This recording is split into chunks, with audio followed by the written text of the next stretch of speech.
All to, yes, welcome back to the students in CCS 301, and welcome to all those who are joining us as guests for this session. We're very fortunate tonight to have with us Dr. Álvaro Huerta as our presenter. And so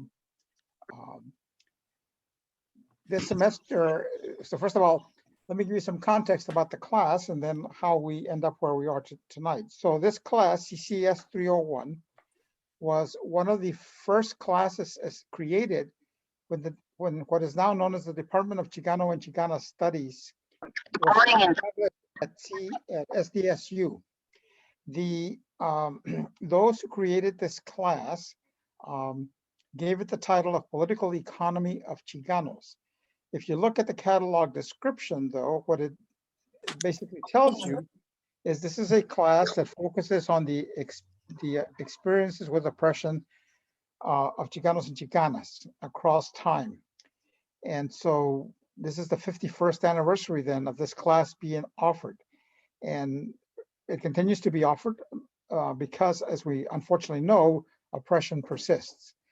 So those who created the class felt that it was important to have a class like this because many of them had come to see themselves as members of an oppressed national minority. So to them, it seemed logical that there be a class that would help us to understand the experiences, the sources of oppression, and also, of course, to begin to conceptualize responses, systematic responses, of course, of which the Chicano movement was one response. And indeed, many of those who created this class had been activists and were still activists in 1970 in the Chicano movement.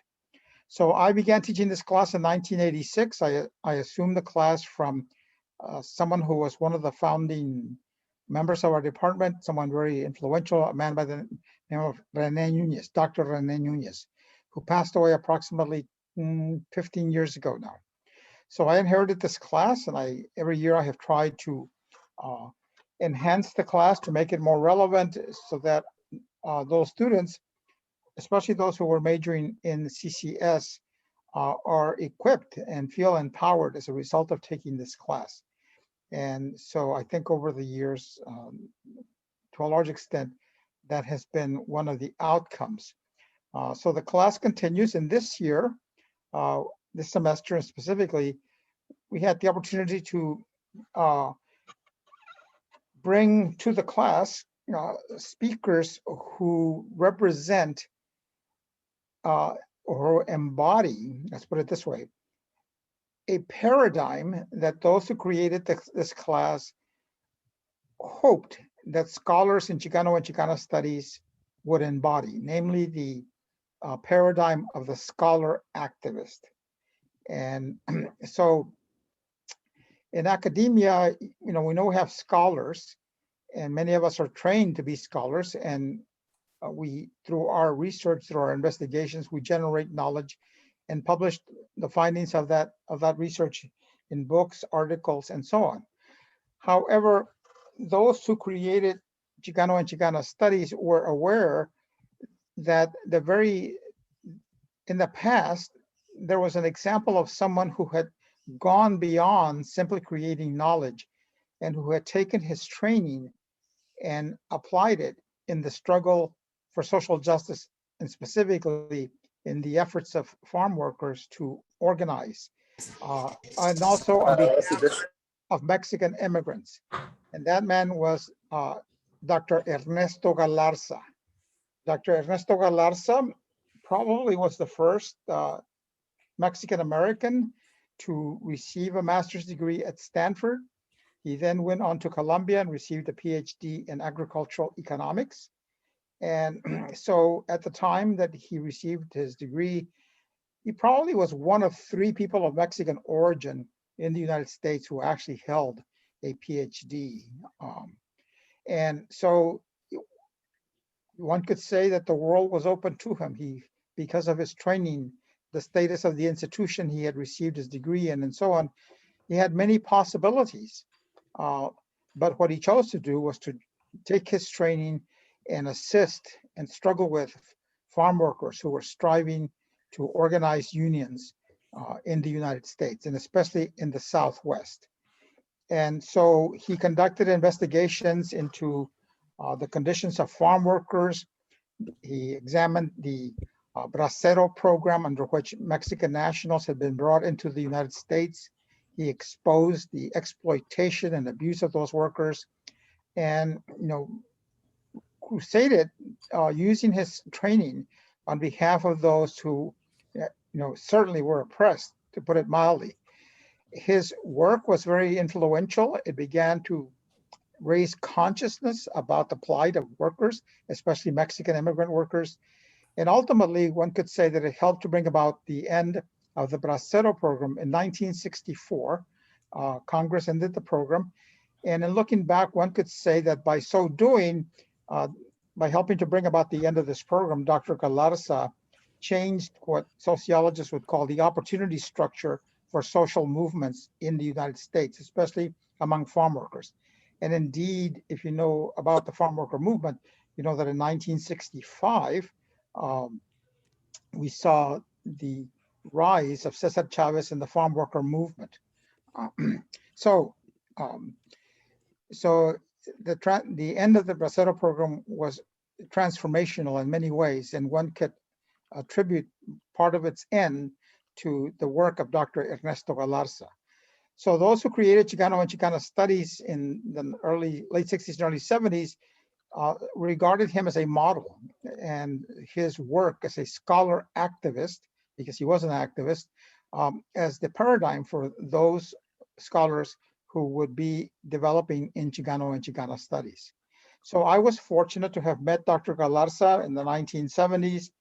I had been introduced to the paradigm of the scholar activist by some of my now colleagues at times who had entered into political science but were interested and had committed themselves to developing Chicano and Chicana studies. And I'm talking about in the scholars such as Sosa Ridel, Mario Barrera, Raymond Rocco, and others who saw themselves, understood they had been trained as scholars, but who also saw themselves as activists, having come out of the Chicano movement. And so had begun to try to find ways of sustaining the example that Dr. Galarza had set. And of course, by my interactions with them, by their mentoring of me, I began to embrace the paradigm of the scholar activist and have for the past many years striven to keep that paradigm alive. And I'm fortunate, well, I feel very fortunate that I have lived long enough that I now have seen the emergence of another generation of scholar activists. Last week, we had Dr. Michelle Tellez as an example. And this week, we have, of course, Dr. Álvaro Huerta. And so really honored that he had the time to be able to join our class and to make this presentation. And so let me tell you a little bit about Dr. Huerta. Dr. Huerta holds a joint faculty appointment in urban and regional planning and ethnic and women's studies at Cal Poly Pomona. He is one of the few Chicanas to hold a tenured faculty position in urban planning. He has written extensively in addition to peer-reviewed articles, book chapters, reviews, and social commentaries. He's the author of 3 books, the most recent of which is the book Defending Latina Communities, the Xenophobic Era of Trump and Beyond. He's an interdisciplinary scholar. He teaches and conducts research on the intersecting domains of community and economic development, Chicano, Chicana, Latina studies, immigration in the Mexican diaspora, social movements, social networks, and the informal economy. He also holds an MA in urban planning and a BA in history from UCLA, and he has noted probably one of the very few Chicanos to actually hold a PhD in urban planning. Again, he writes extensively, commentaries in many periodicals, national periodicals, ranging from The Progressive, to the Sacramento Bee, to the San Francisco Chronicle. All publications have thought his commentaries worthy of publication and have exposed many audiences to his work. Prior to pursuing academia, Dr. Huerta was a highly successful community organizer. Among his many university and community-based campaigns, he co-led two of the most dynamic grassroots campaigns in US history, one defeating the city of Los Angeles' draconian leaf blower ban, forcing the city to eliminate harsh penalties against Latino immigrant gardeners. And so that's one of the successful campaigns. And so he's also been recognized for his work, not only his scholarly work, but also, again, his activism. And I'm sure we'll hear more about the activism. But again, he's someone, again, who, by virtue of his work, has received recognition from many different sources. And so I'm pleased that he's here with us tonight. Those students who are in my class are reading his book, the book Defending Latina Communities, the Xenophobic Era of Trump and Beyond. The book has been extensively well received. It's a compilation of 44 short essays written by Dr. Huerta from 2008 to 2019. There's also two essays, one written by the late Dr. Juan Gomez Quiñones and by Joaquin Montes Huerta, and there's a foreword by another prominent scholar, José Calderón. As one reviewer put it, Huerta offers thoughtful, personal, and familial stories of coming of age to his ethnic, racial, and class consciousness, including the pains, traumas, and revelations endured in the process. These experiences shape Huerta's unwavering and unapologetic activism for the defense of disfranchised immigrant and ethnic minorities, particularly Mexicans and Mexican Americans in the United States. In that sense, the book is to some extent autobiographical and introspective. Huerta does not share those stories either as a way of aggrandizement or self-pity. One feels he shares them out of a sense of both self-reflection, making sense of and coming to terms with his past and responsibility, first shedding light on the structural conditions that created challenges in his personal and familial life: poverty, inequality, spatial segregation, racism, xenophobia, poor schooling, police and gang violence, and the lives of people who lived under similar socio, spatial, and economic conditions, and which continue to plague the lives of many. Second, he, in his book, offers guidance and hope for the new generations still confronting such challenges. Okay. This reviewer says, furthermore, the book offers much more than autobiography, analysis, and denunciation. It points to strategies for overcoming the racial, socioeconomic, and political malaises it critiques. Huerta places his hope squarely on grassroots social movement, offering lessons for community organizing in Chicano communities, quote, educate, agitate, and organize, unquote. In his long trajectory as activist, Huerta has helped organize and participated in movements that advocate for immigrants and workers' rights, housing, education, employment, and health. Today, in his roles as social scientist and public intellectual, Huerta lectures across the country and writes short stories, as I've just informed you. So that's briefly whom Dr. Huerta is and what he has been able to accomplish and contribute in his career. And again, he, for me, represents another generation of scholar activists. Now, you may have noticed that I did not mention that he was a CCS major. As an undergraduate, he majored in history at UCLA. However, at UCLA, as he has noted on many occasions, he was fortunate to have been mentored by truly one of the giants of Chicano and Chicana studies, Dr. Juan Gomez Quiñones, who recently passed away.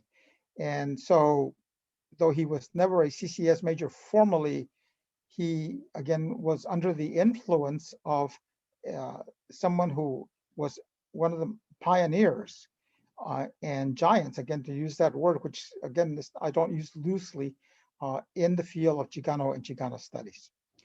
So with that introduction, let me turn it over to Dr. Álvaro Huerta. He's going to present, and then we'll have time for question and answer.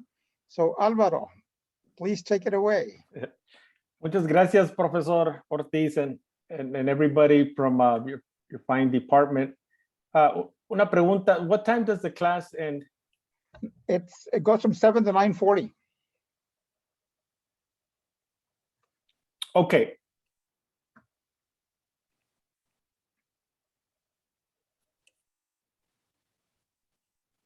Okay, so I'm going to go ahead and share my screen. Okay.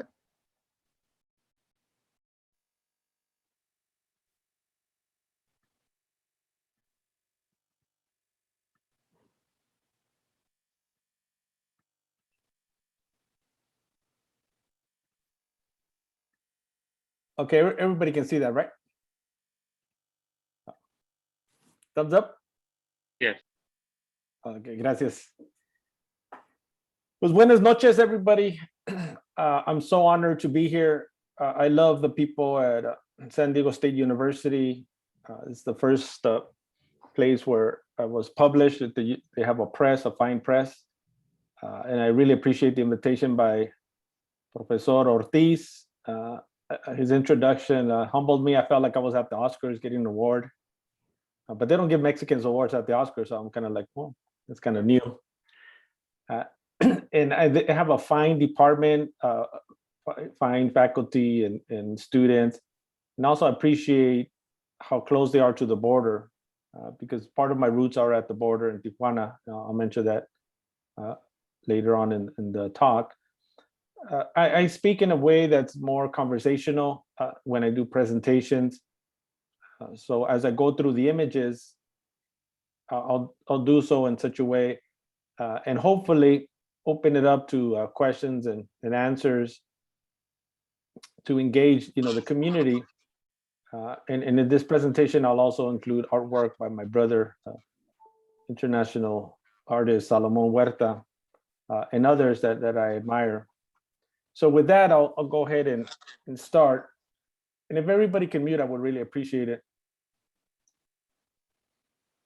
So this presentation really, talking about the scholar activism, the main theme here is this idea of anti-Mexicanism. All of us are aware that African Americans have been oppressed and killed by American capitalism. And we see recently, Duante Wright was recently killed the last 2 days. We all know Floyd, Mr. Floyd, and others. And it's tragic and it's sad. And for me, when I hear about these killings, and I can't even watch the videos because it brings back too many memories of my own homeboys and homegirls from the projects in East LA that were killed by the police. And one of the themes here, in solidarity with African Americans and Native Americans and others, is this idea of anti-Mexicanism. And for me, I've been doing this for many years. And I didn't understand what I was actually doing until I read this quote by Dr. Juan Gomez Quiñones, as Professor Ortiz mentioned, one of the giants in Chicano and Chicana studies. And actually, I minored in Chicano studies, but I was missing one class to get the actual minor. So, but what I tell people is that I minored in Juan Gomez Quiñones because I literally took all his classes, and after a while he got tired of me. One time he kicked me out, but that's a long story. But this idea of anti-Mexicanism, according to Dr. Juan Gomez Quiñones, is a form of nativism practiced by colonists and their inheritors. So I would like to take this opportunity to just give a small tribute to Dr. Juan Gomez Quiñones. And if you just Google my name and his together, you'll see that I wrote something in tribute to him. He was born in 1940 in Parral, Chihuahua, Mexico. He ended up settling in his family in Bow Heights, my motherland, or one of my motherlands. And he ended up teaching and becoming one of the first Chicanos historians to get a PhD, a BA, a master's, and a PhD at UCLA, one of the few given the time period. He entered UCLA about 1959 during the Cuban Revolution, coming out of a parochial school in Bow Heights. And then he ended up getting the BA, the master's. And by the time he was a PhD student in the 1960s, he was already a leader. He was already a giant among other giants at the time. And we all know Du Bois and all the brilliant African-American scholars, the current one, Cornel West, who was denied tenure at Harvard, and Toni Morrison, and many, many more. But at the national level, few people know of Dr. Juan Gomez Quiñones. To me, this is my mission in life, to speak his name and to let people beyond the academy know who he was and who he is, and that we too have princes and lights and shining lights that can guide us through the darkness of American capitalism and racism. In the same light, I also always praise my parents who were immigrants, who were illiterate, coming from the Rancho, Michoacan, who they too were brilliant, even without titles, even without positions, even without the blessings of the state that you belong. So in that case, I hope that people look up this essay and others, and I'm going to be publishing some of his manuscripts that he left with me, along with his wife, Dr. Irene Vasquez, to make sure that his legacy continues outside of the few scholars or academics that know him, but more beyond that. So in this case, I'm looking at before I get into my own trajectory, some cases of anti-Mexicanism, and I'm glad we have some time to discuss these issues. And when I open up for discussions, don't think about right or wrong answers. We're just having a discussion here, a conversation. Think about that kid that was, Linda, you just try to get my attention and we'll call on you. In reality, when we're talking about Mexicans and Central Americans, the American state and orange people like Trump, argue that they're invaders. We talked about the caravan that recently from Central America, that they were here, they were invaders. They're invading. They're like these brown barbarians storming the wall, storming American freedom. But in reality, the true invaders, the only invaders in the Americas have been the Yankees, who invaded first Texas. Actually, it was in the early 1820s when they settled in Texas, what is now Texas. And then in 1836, the people that we know in terms of Austin, Texas, and these other Houston, they were the insurrectionists. They were the white supremacists that eventually overthrew the Mexican state in Texas. And then later they joined in 1848 the Union with the other states that were stolen from Mexico, Southwest United States, including California. So once again, too often, we're taught that racism in America is a black and white issue, but it's not. Currently today, we see that Asian Americans are being targeted. Before that, Muslims, before that, Mexicans, and so on and so forth. So we have to recognize the history of how our people, in this case, brown people, have been treated. For example, in the 1920s, 30s, during the Great Depression, or the start of the Great Depression, when white America was experiencing high unemployment, their banks were closing, their lands were taken away. They scapegoated the Mexican and took away their land, or deported them back to Mexico when they were, the majority of them being and the rest legal residents. Because at the time, there really wasn't ICE or INS or anything of that nature. People would go back and forth, but they were an easy scapegoat, just like today. Another case of anti-Mexicanism is the Bracero program that Professor Ortiz mentioned. And to me, this is both political and personal. My father was a Bracero. My grandfather was a Bracero. My uncles were Braceros. And within the Bracero program, we see that there was a high level of exploitation. And we see that there were Americans, like the photographer Leonard Nato, that they were able to document the exploitation. So thanks to him, he recently passed away himself. We can see the images of Mexicans from the countryside, like my people, my parents, my grandparents from the rancho, being forced to strip naked.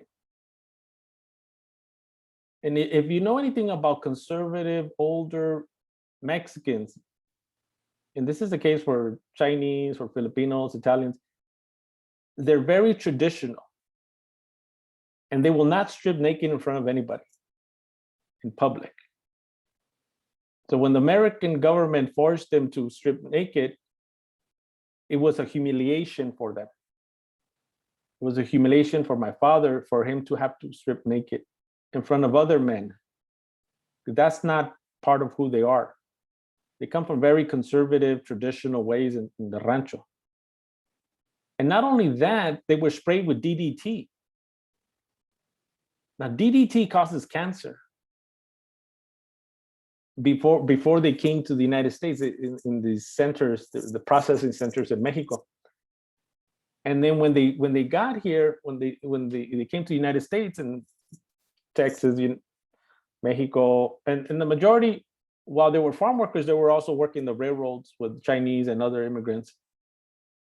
But the housing conditions were also terrible here. And you can see to the right, to the left being sprayed, and then to the right, how they live. Pretty much like living like livestock, like animals. And even animals shouldn't live this way because they're also our relatives if you practice the ways of the Native Americans. Before the Orange Man became president, I'm not a racist. I love white people, I love black people, but I have something against orange people, just so y'all know. So before the Orange Man became president, he talked about Operation Wetback. And I don't even think he knew what Operation Wetback, because he doesn't read. But Operation Wetback was Eisenhower deported over 1 million Mexicans, and the majority of them being citizens. Now, here's a contradiction. And this is what I want the students to, and also the faculty who are here too, because they need to learn too. Whenever you argue, look for the contradiction. Focus on the contradiction. So when times are bad in America, Mexicans are deported during the Great Depression. When times are good, we're still deported. Because by the 1950s, America there was a boom. There was an economic boom because of the war economy, because of FDR, because of the New Deal, and because the war wasn't fought in America, it was fought in Europe.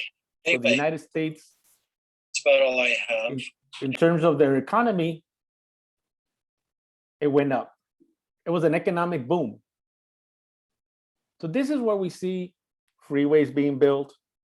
This is where we see white flight, investment in universities like the Great University, the UC system, the CSU system, which we belong to. Yet, even during this economic prosperity, we were still, and when I say we, I'm talking about brown people, I'm talking about Mexicans, we were still deported. This is a heart-wrenching but brilliant image by an academic at UC Berkeley, Alberto Ledesma. He's a brilliant artist and writer and scholar. So too often when we see incidents happen as Mexican Americans, you know, we're asked to cry for them, but when tragedies happen to other Americans, but when tragedies happens to us, who cries for us? So when our kids are in cages, who cries for us? But what they don't understand, in this case, the oppressors or the people in charge, like people like Miller and Trump and Pence and all these other people, what they don't understand is that, and this is something that I learned from Paulo Freire, the great Brazilian educator, is that when you dehumanize somebody, when you put a brown kid in a cage, in the process of doing that, you yourself become dehumanized. I pause because it makes it like I'm intelligent. When the Nazis dehumanized the Jews, in the process of dehumanizing them, they lost their humanity. And this is what's happening today in America. The cop that killed Mr. Floyd and the other cop that killed Mr. Wright and the other African-American women and the Chicanos in East LA and everywhere, by taking a life of somebody who didn't deserve to be killed because they weren't doing anything violent, they weren't doing anything to deserve being choked or being shot or being tased, by doing that, they themselves lose their humanity. And this is important, I think, moving forward in terms of trying to struggle and get to a point where we become human and we regain our humanity. And those of us who have been oppressed, by struggling, by fighting back, this is how we regain our humanity. And we live in a time that we should always stop and say to ourselves and say to those in charge, no more othering of brown bodies, no more killing of Black bodies. Going back to the Orange Man in the White House or former White House, Mar-a-Lago, wherever he's at, this idea of generalizing, referring to Mexicans as drug dealers needs to be rejected without qualification and without apologies. To generalize that Mexicans are drug dealers, we can't accept the frame that is given to us. If we say, for example, oh, I went to Berkeley, I'm one of the good ones, I'm not like them, then you're reinforcing the frame of the racist question to begin with or statement. Because we see that war criminals like Kissinger and Bush and others are very prosperous during this time. But a Mexican like my father, in this case, this is the painting, watercolor that my brother Salomon Huerta did of him. He is not a drug dealer. He was a farm worker, he was a factory worker, he was a day laborer. He's a good-looking guy, he looks like somebody I know. So for me, it's a question of us fighting for our own people without having to apologize, and to show the beauty of our people, and that our people also deserve to be in the best museums in the world, the most prestigious museums in the world, because we also belong. There's a beautiful painting of my mother, both passed away, that my brother painted. So once again, this idea that when you other somebody, it has to do with they're different. They're not Christian, they're Catholic. I mean, they're not Protestant, they're Catholic. They're not white, they're brown. They're not European, they're indigenous. So by saying that they're different, but at the same time, it's not just that you're different, it's that you're less than. Even Obama, the deporter in chief, who deported 2.7 million immigrants, most of them being Mexican, who went to the best universities in the world, Columbia and Harvard. Started off at Oxy. Editor of the law journal at Harvard. Beautiful family, and he still wasn't accepted. And you must have cheated. Let me see your transcripts. You weren't born here. You were probably born in Kenya. Always question. So even when a black man does more and he's better than the white man, he's still questioned. He's still not good enough because he's otherized. So it's not just about being different. It's not just about being exotic. It's about being less than. And this is what we have to fight against. And we can't allow anybody to validate who we are. We can't say that, oh, that guy and that gal is special because they got into Harvard, they got into Berkeley. But what about the primo who dropped out? He's not special? Because the majority of my people didn't go to school, my cousins and some of my siblings. So for me, it's about rejecting those paradigms and replacing it with our own paradigms where we don't need to look for validation from anybody but ourselves. Another brilliant painting by my brother, Salomon. He should actually pay me because I'm talking a lot about him right now. Don't send him an honorarium, just send it to me. And this painting, it actually literally made him famous. This back of the heads. Don't Google him now because you're gonna interrupt me. But when you just Google Salomon Huerta, his artwork comes out, and he revolutionized the portraiture within art by painting these back of the heads, and became internationally renowned. And he's a Mexican. For me, the personal is political, just like the feminist said in the 1970s. So I use a auto-ethnographic account. I also look at census data, being an urban planner, and use scholarly articles. But for me, it's about, like Dr. Ortiz was talking about, the idea of a scholar activist is to have one foot in the academy and one foot in the community. Too often, a lot of my colleagues who are more prestigious universities, they actually think they're having an impact, but they're really not. Because they're only having conversations with 4 other people that read their article, and they think they're doing something, but they never got their hands dirty. They grew up in privilege. So for me, it's not about where you're at, it's what you do and how you go about your life. So for the Mexican, just like the Chinese, the Filipino, the Italian, and all ethnic groups, it's not about the individual, it's about the family. And for me, it starts with my grandparents. These are the ones that I know. I didn't really get to know my mother's grandparents, but I spent a lot of time with my paternal grandparents. And I didn't know that actually during the Bracero program and their engagement in farm working, that my grandfather, Martin Huerta, became a Bracero, and also part of the UFW. This is a card that my cousin, that I didn't even know this card existed. It shows a UFW card. So it's a beautiful photograph of my parents from the beautiful state of Michoacan.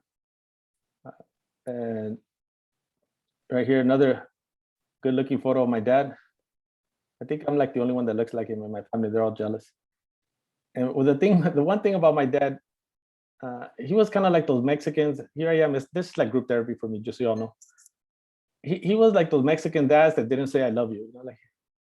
Like give you like these cheap hugs, like these side hugs, like like, okay, what kind of hug is that, Dad? Like, what I'm your son. And everywhere he went, he always had his gun. He carried his gun with him. And in this photo, he has his gun. Because for anyone who knows Michoacan, they're famous for their family feuds. It's kind of like Sinaloa with the drugs. In Michoacan, a lot of the Mexicans, they're killing each other, one group, one family against the other. like the Hatfields and the McCoys. And my father was part of that, and they actually killed my uncle, Tío Pascual, and that's why they migrated from Michoacán to Tijuana.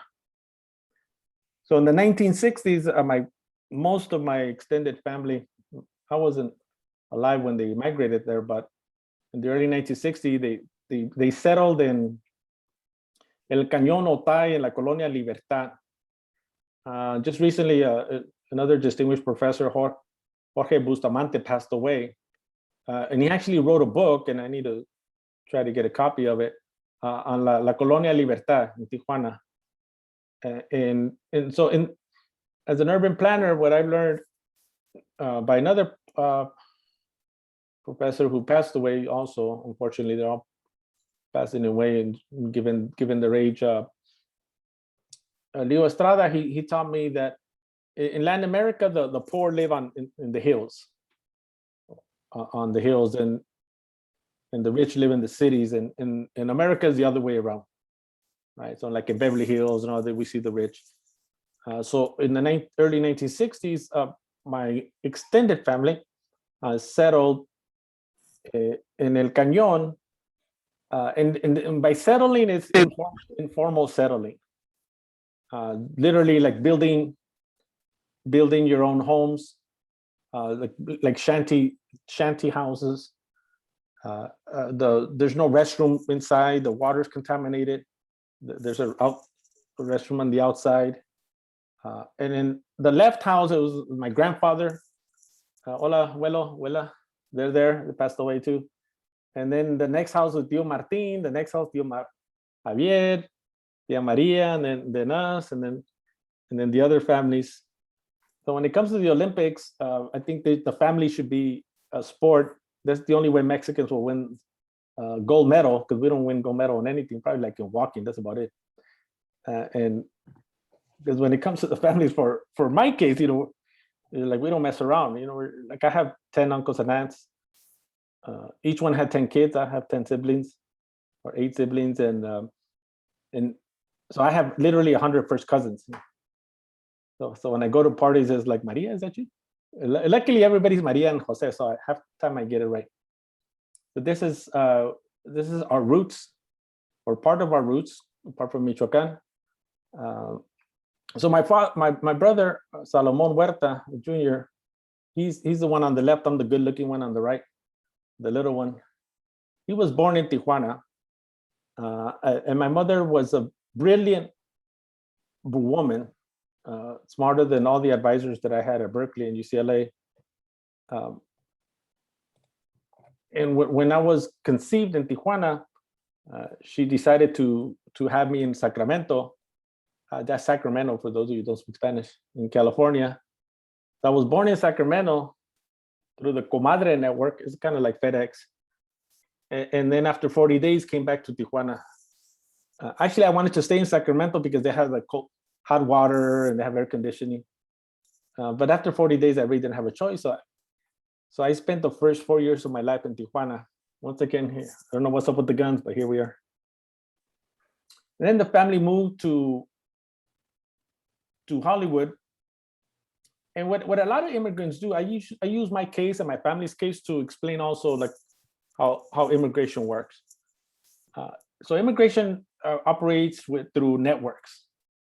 So in this case, we see extended families coming together, and we see these Chinese, Filipinos, and other groups.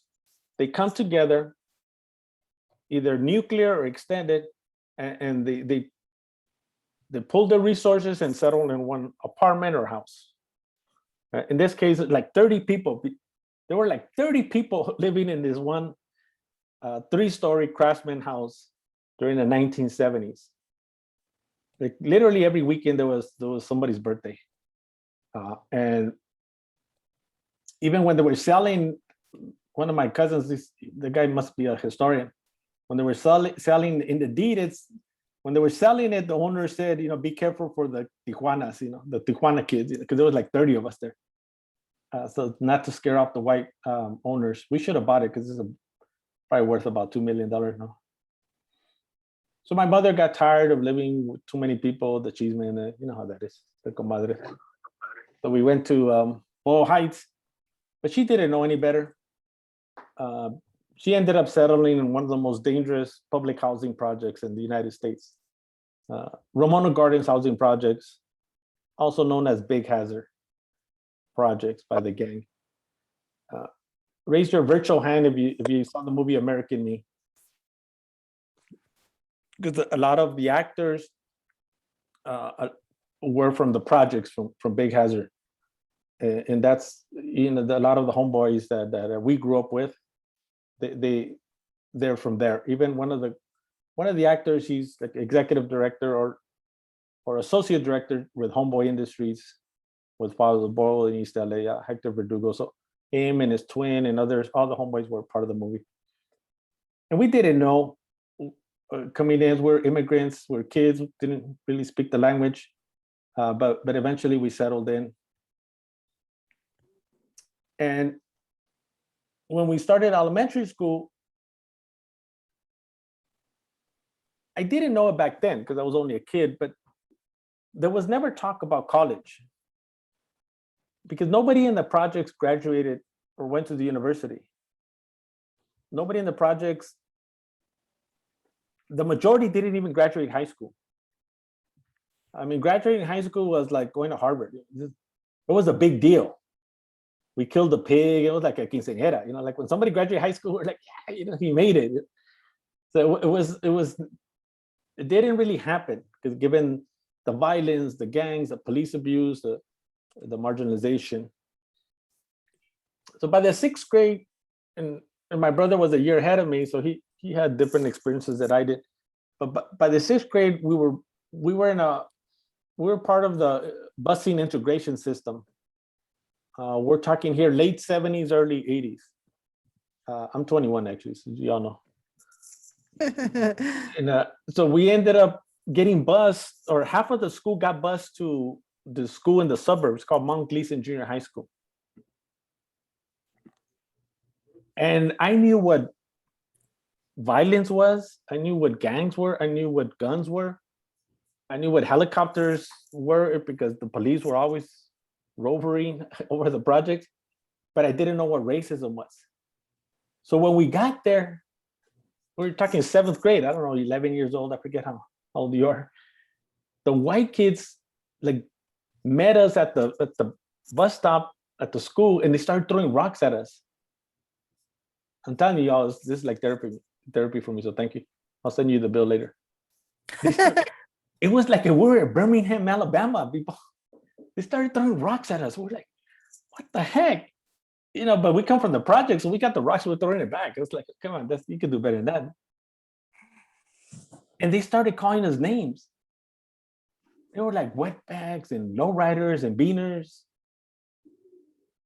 And to be honest, I mean, sometimes Mexicans, we internalize the word wetback and we ourselves, you know, perpetuate racism. But I didn't know that lowrider was an insult. And I was like, you don't have a sister with a lowrider like mine? Like her 67 Impala right there that my brother painted? Or beaners, why you call me? Don't you like beans? You know, I thought everybody liked beans. They're like ham and sandwich, you know. All right, come on. So this racism was new to me, but then it dawned on me. It's like, okay, I started to get it, you know, because I was always smart, you know, like when as a kid, I was like, okay, there's something wrong here. But the problem is when you're a kid or you're a teenager, and everything that you're told, and if you're brown, and you don't see any brown people on TV except Speedy Gonzalez, este cabrón, and all you see is negative. All you see, and there's an absence. And when you see Latinos, they're not even Mexican, they're Puerto Rican, like Chico and the Man. And then you start to feel like there's something wrong with you, know. But you don't know it because you don't have that understanding, that consciousness. So we wanted to be like part of Dr. Rudy Acuña's book, you know, the title, Anything But Mexican. So my brother and I, Salomon, we wanted to be black, you know, because we love sports. We wanted to be like Muhammad Ali. You know, we love music. We wanted to be, you know, like Sam Cooke, and we loved Mary Wells and all those people. And then later, when I became a little bit more conscious, I love Malcolm X, and I still do. So for those of us, and I'm not saying everybody here on the list is, but for those of us who grew up in the hood, in the projects, in the barrio, it reminds me of Nietzsche. Nietzsche said, if you stare too long at the abyss, it's going to stare back at you. So too often when you look into darkness, it affects you psychologically. So this is how we lived, and this is how we couldn't. When you're in it, you don't see anything beyond that, and you don't think there's anything beyond that. You're stuck, and nobody cares, and so you just feel like caged and oppressed. And so it's logical that people will become homeboys and homegirls. Not that I'm rationalizing it, but I could see why that would happen. Here's two brilliant paintings that my brother did of a neighbor of ours. Is the homeboy on the left, his name is Sniper. They're about 7 feet tall, 6, 7 feet tall. And then there's a young woman, to show the beauty of them in terms of how they represent themselves and how they look, and do it in a way that these paintings end up in these galleries where they sell Rembrandts and so on and so forth. Ever since I was in my 20s, out of the projects, people like white people would say, "Oh, Álvaro, how come you never joined the gang? You grew up in the projects." And I was like, "Well, I did submit my application, but I was rejected, because I was too skinny to defend the neighborhood." So that's why I had to join the gang. Not because I was tough or I was smart, but because I wasn't tough enough, because you have to be able to fight, and that wasn't my thing, people. And there's something about violence that kind of scares me. Another question: how many of your parents, and they don't have to be immigrants, were working class? If they're working class, how many of your parents ever said to you, "I want you to go to school. I want you to do well in school, because I don't want you to suffer like me"? Raise your hand, Rachel.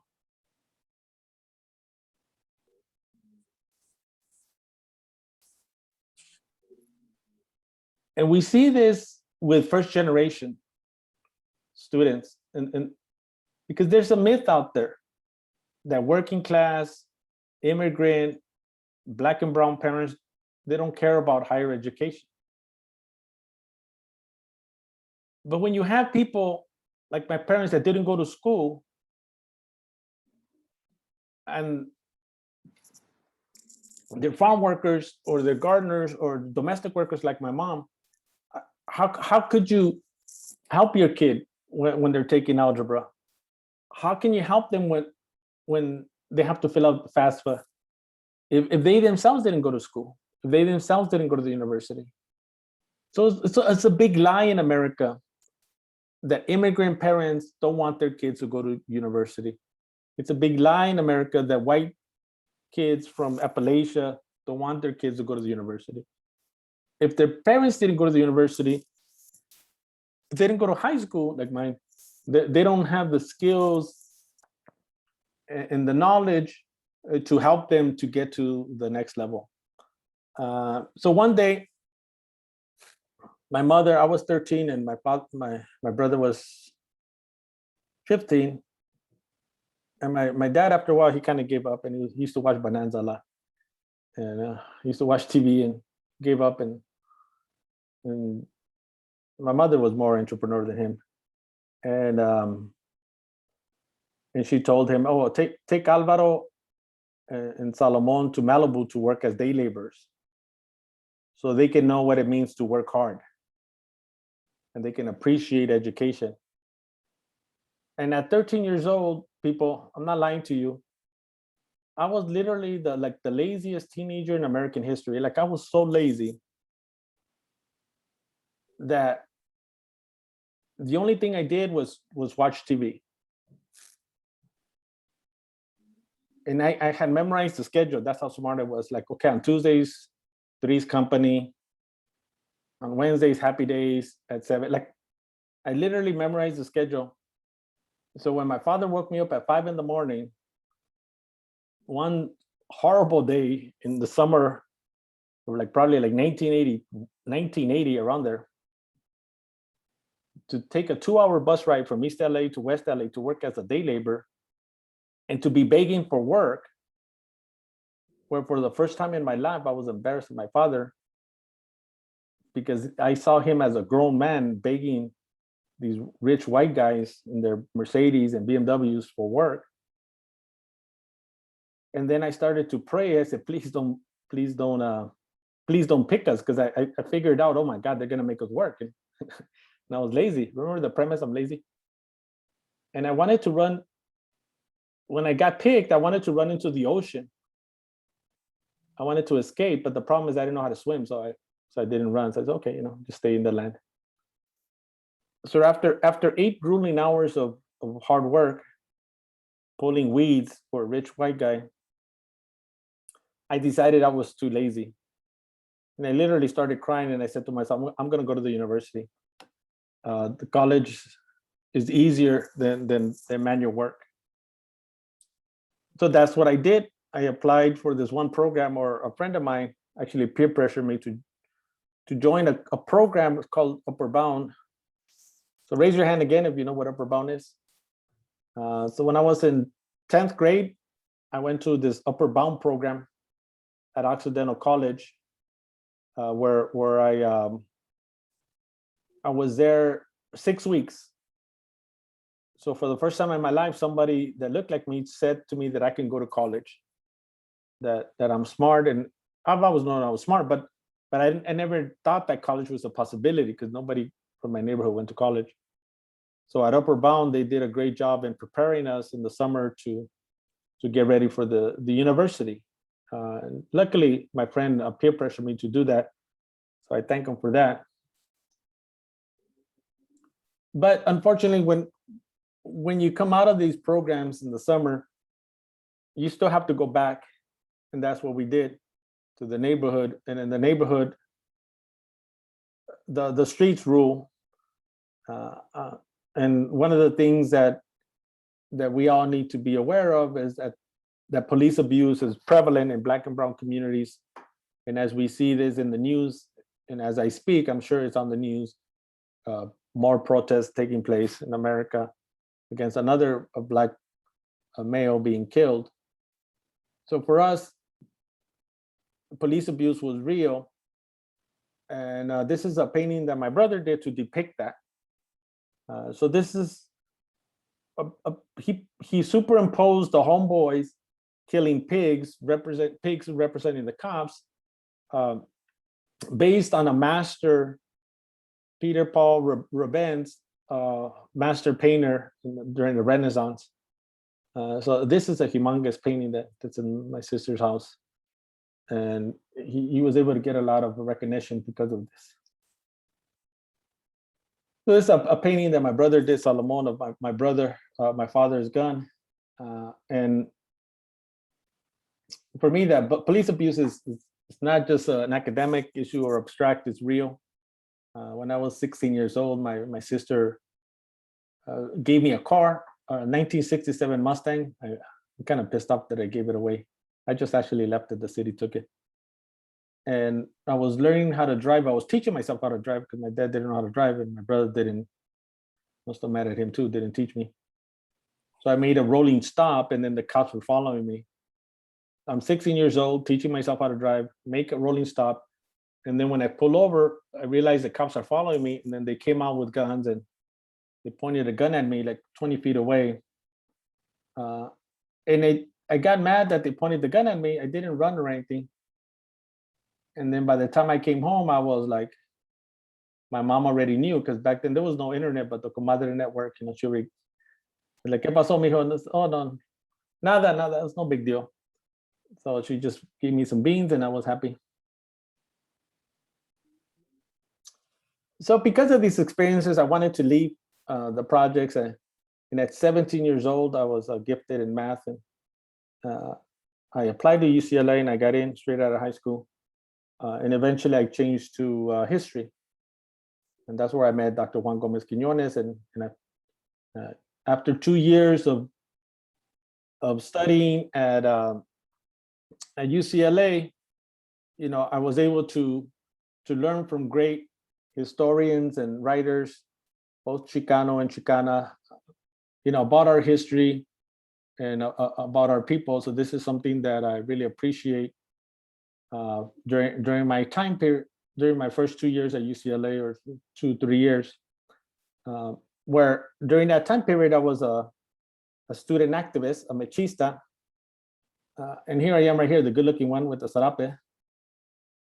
And even when I look at it now, oh, that guy's good looking. You know, who's that? Oh no, that's me.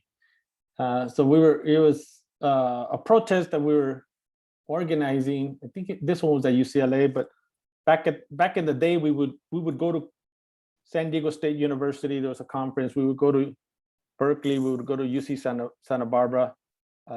And also during that time period, in addition to attending all these conferences, and we engaged in a hunger strike. I was one of the organizers. I actually didn't participate in a hunger strike because I'm too skinny and I get dizzy between lunch and dinner. I'm like, me desmayo. But my homeboys, you know, and homegirls, they participated in it. I think there was 7 of them. I forget the number. I wrote it down somewhere. But from November 11th to November 19th, 1987, people, we had a hunger strike in defense of undocumented students, because the chancellor Chancellor Young wanted to cut the financial aid of undocumented students that were protected through Leticia A initiative. And this was the first hunger strike at the university of this nature, and probably the UC system, with mechistas. And later in 93 or early 90s, another group of Chicanos pretty much learned from us. We taught them how to do this, and so they did a hunger strike to form a Chicano Studies department at UCLA. Unfortunately, in history, you know, we're the ones that are ignored. So this is why I'm proclaiming it, that it was us who did it first. And my compadre Juan Gomez Quiñones, he can attest to that, or he did attest when he was alive, that was the case. And it's important for history to document, you know, how things happened and why they happened, and who were involved, who were the players. So after 2.5 years attending UCLA, I dropped out and I became a community organizer. I was in good standing, so it wasn't because of academics. I just wanted to change the world. And in 1996, I was organizing with a fellow Mecha alums to organize gardeners. So we organized the Association of Landmark and Gardeners of Los Angeles, ALAGLA, because the city of LA, people, those lords that oversee the city council and the mayor, back then was Mayor Reardon, the lords decided that the peasants, in this case the gardeners, if they use a leaf blower, not a gun, a leaf blower, if they were caught using a leaf blower, 6 months in jail, $1,000 fine, and a misdemeanor. So we, as Mexican Americans, as Chicanos, we're not gardeners. We're university students. But we aligned with our parents, our fellow Mexicans, and we, in Salvadorians, we formed this organization to defend their interests. And we fought for them and we won. And out of that lesson, in 1999, 2000, I helped organize a campaign in Southeast Los Angeles to defeat a power plant. They wanted to build a power plant in a predominantly Latino, predominantly Mexican-American community in Southgate. And through the lessons that I learned, organizers lessons in Mecha at UCLA, that's why we have to keep Mecha, not MEPA, whatever tonterías people come up with. honor that history, people. During the hunger strike, during Mecha, in the 1980s, and in the 1990s, organizing gardeners, transferring those skills in the 2000s to defeat a power plant. And these efforts are not individual. While I am the leader and I am a good-looking guy and funny, and sometimes I hate it because people are like, oh, you know, I want to be respected for my ideas. You know, it kind of bothers me. Like I don't know, but it's another story. But at the end of the day, people, organizing is not about the individuals, the community.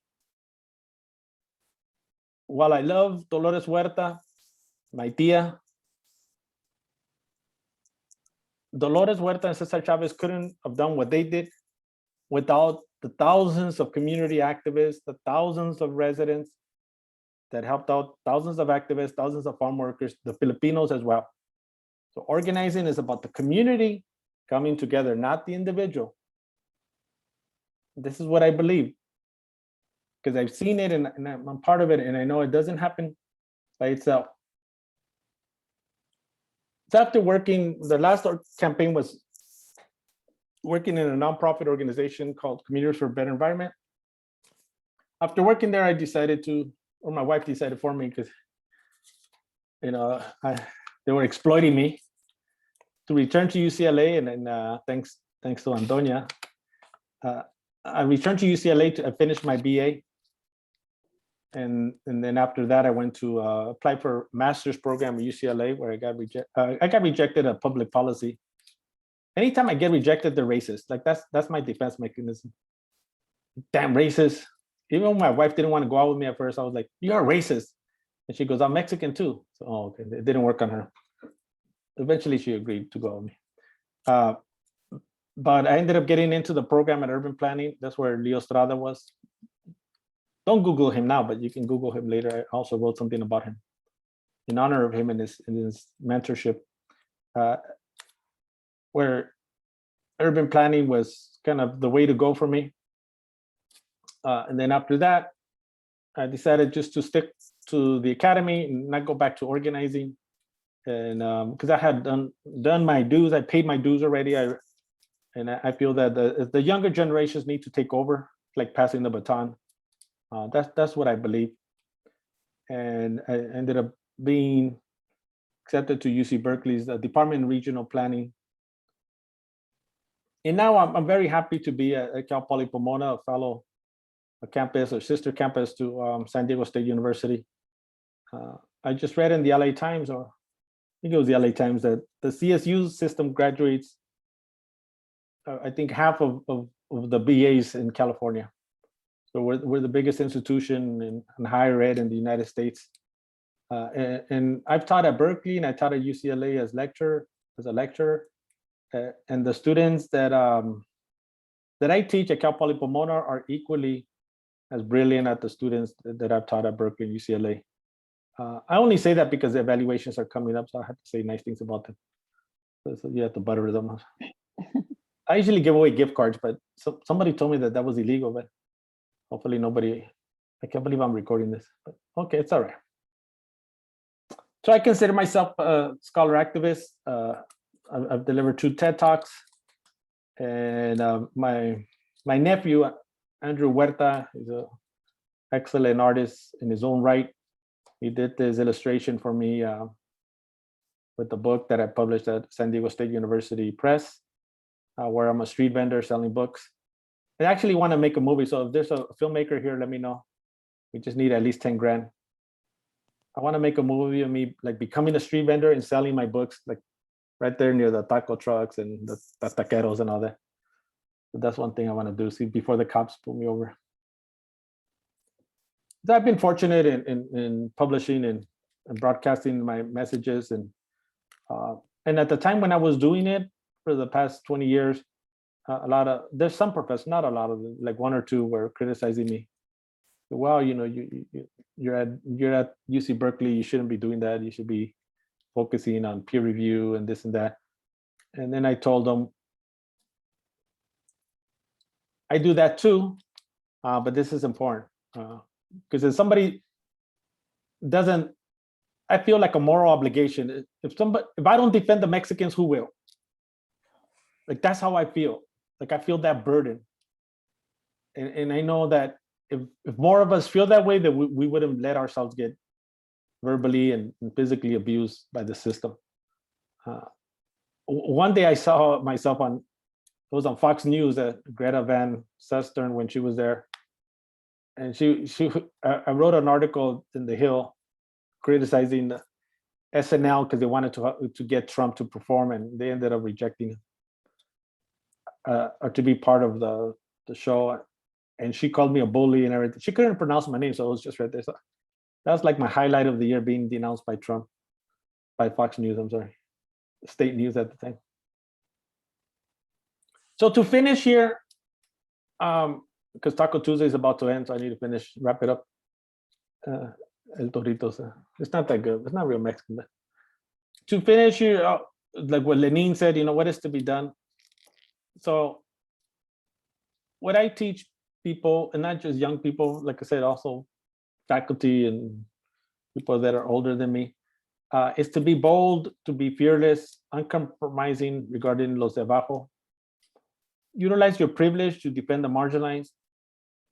University students, and I say this to Professor Ortiz's class, a lot of times, or most of the time, you don't even feel that you're privileged, or you don't think you're privileged, because you're pulling all-nighters and you're getting all stressed out, and you only have $19 on your account. You can't pull it out because you have to have 20 to pull it out. That's how I was when I was a struggling, starving student at UCLA in 1980. The only reason I was able to have money because of financial aid. But not everybody in the United States goes to the university. And the sacrifices that y'all are making now, they're going to pay off in the end. So just don't give up. Don't give up. Hang in there. Hang in there. But if you speak English, that's a privilege. If you're educated, that's a privilege. If you're a citizen, that's a privilege. So utilize that privilege for the marginalized, for those who are undocumented, for those who are illiterate, like my parents, and so on and so forth. And protest, not during finals, wait till finals over and then protest. Protest against the wall, police killings of Black and brown bodies. Speak out against and take action against systemic racism. And imagine a world without jails, without borders, without the migra. Imagine a world without orange people. How good would that be? Too often we accept what is. And if we don't imagine it, it's like Ricardo Flores Magón once said, they were accusing him of being an idealist. And he says, what would his response, he was an anarchist, a revolutionary during the time of Zapata and Villa. And he said, what would the world be without dreamers? So I don't believe in borders. When unless they're Nazis, they could have border against them. Once I was interviewed by Tavis Smiley, and he said, wow, you agree, right, that there should be penalties for immigrants and border security. You agree with all that, right? And I said, no, I don't. So I don't agree with that. So to me, I don't care if you're Black or brown. If you're a politician and you're just saying the same thing that a white politician is saying, what good are you? Actually, it's worse. It's like having a Black cop or a brown cop. If they're going to beat you up equally, and probably even more, because they have to prove to the white cop that they're with them, not with you, it's worse to have a Black cop or a brown or Black cop or a brown migra. All right. So for me, it's a question of systemic racism, imagining these worlds. And the most important thing that y'all can do, people, is buy my book. This is like Siddhartha, like you'll go from darkness to lightness, only $19.99 at a Starbucks, at an Amazon near you. And with that, muchas gracias. And listo para las preguntas. And I'm gonna go ahead at this point and stop the recording. Because some of the questions might be illegal, because I have 2 strikes.